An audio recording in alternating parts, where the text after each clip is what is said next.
Cara untuk create group di dalam Telegram. Klik pada side menu, klik pada new group, add people, next. Kita boleh tambah kepada 200,000 members. Enter group name,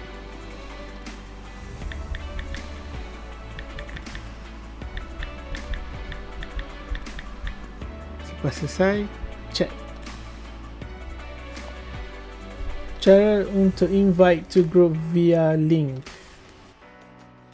Tekan pada nama group, tekan pada add members, tekan pada invite to group via link, tekan copy link. Okey, itu saja. Terima kasih.